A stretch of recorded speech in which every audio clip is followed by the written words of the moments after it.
All right, today we're going to break down the worldview of the controversial figure Tommy Robinson. We're basing this explainer on a recent, really in-depth interview he gave. The goal here is to use his own arguments to map out his perspective piece by piece. So let's dive right in.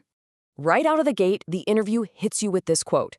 And honestly, this line is the key to everything that follows. It immediately frames his entire argument as an urgent warning, a warning about what he sees as the true nature of Islam. So, to really get a handle on how he builds his case, we've organized his thinking into 5 main parts. We're going to start with the personal events he says kickstarted everything. Then we'll look at how he uses the UK as a big cautionary tale, and how that leads to his warning for America.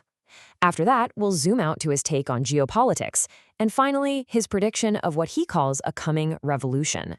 Okay, first up, what made him start down this path? He makes it very clear that his activism doesn't come from some abstract theory he read in a book. He grounds it all in what he says he saw with his own 2 eyes, in his own hometown. He kind of paints this picture for you. He starts in 1982, born in Luton, a town that he says had just one mosque back then. Fast forward to the mid-2000s, and in his telling, the town had completely transformed. It was now minority English, with 45 mosques, and he felt a growing sense of hostility. But the real breaking point for him, what he calls the final straw, was in 2009 when a homecoming parade for British soldiers was met with protests. That's the moment he says he had to get involved. So he takes that personal story, everything he saw in his hometown, and basically blows it up to a national scale. He presents the entire United Kingdom as a case study, a giant warning sign for other Western countries. Now, a huge piece of this argument, a term you hear him use constantly, is grooming gangs. He's very specific about what he means by this. He describes it as this calculated process of manipulation and abuse targeting young girls from outside the Muslim community. And he's quick to point out that this isn't just a UK thing, mentioning similar terms he says are used elsewhere, like love jihad or lover boy tactics. And to back up these claims, he brings out some pretty stark numbers. This first one is really key to his whole case. He states that Muslim men make up just 3% of the British population. But, and here's the kicker, he alleges they account for a whopping 90% of all convictions for group rape. This idea of extreme disproportionality is absolutely central to his argument about what's happening in the UK. So the next logical question is, why? Why would something like this be allowed to happen? And his answer isn't ignorance. He doesn't think people didn't know. He claims the authorities, from the police all the way up to the politicians, were fully aware but were essentially paralyzed by the fear of being labeled as racist if they acted. And all of this whole story of what he says happened in the UK, it all leads to his third major point, a direct warning shot fired right at the United States. He basically frames Europe as the trial run and says, what happened to us is coming for you.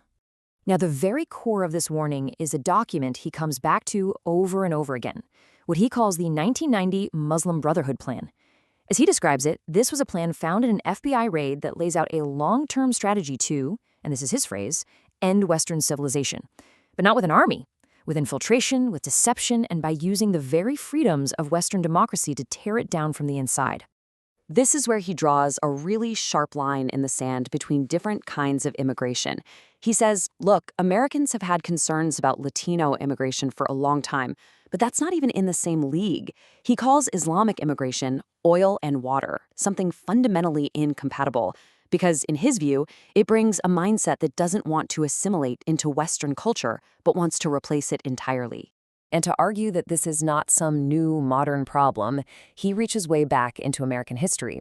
He brings up Thomas Jefferson's war with the Barbary pirates, using this quote to make the point that this ideological fight was literally America's first foreign war, and that even Jefferson understood it could be the last if they lost. So from there, he zooms out. He connects all these domestic issues, immigration, crime, culture, directly to a bigger global strategy. And for him, that geopolitical chessboard really centers on one key country, Iran.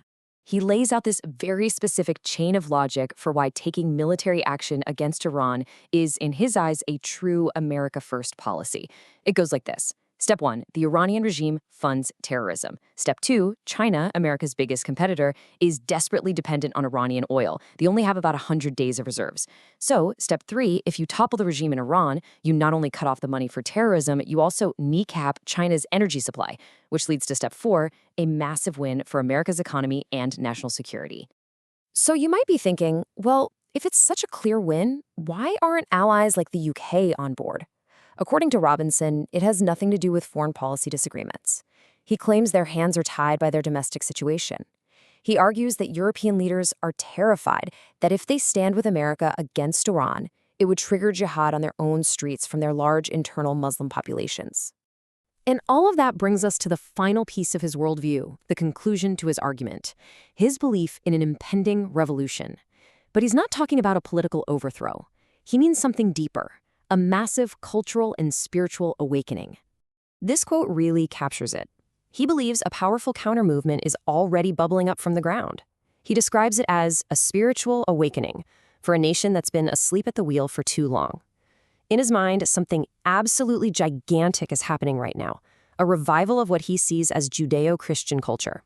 So when you put all the pieces together, the worldview he presents is one of a looming existential conflict between civilizations. It's a stark warning, and it leaves us with a pretty critical question to think about.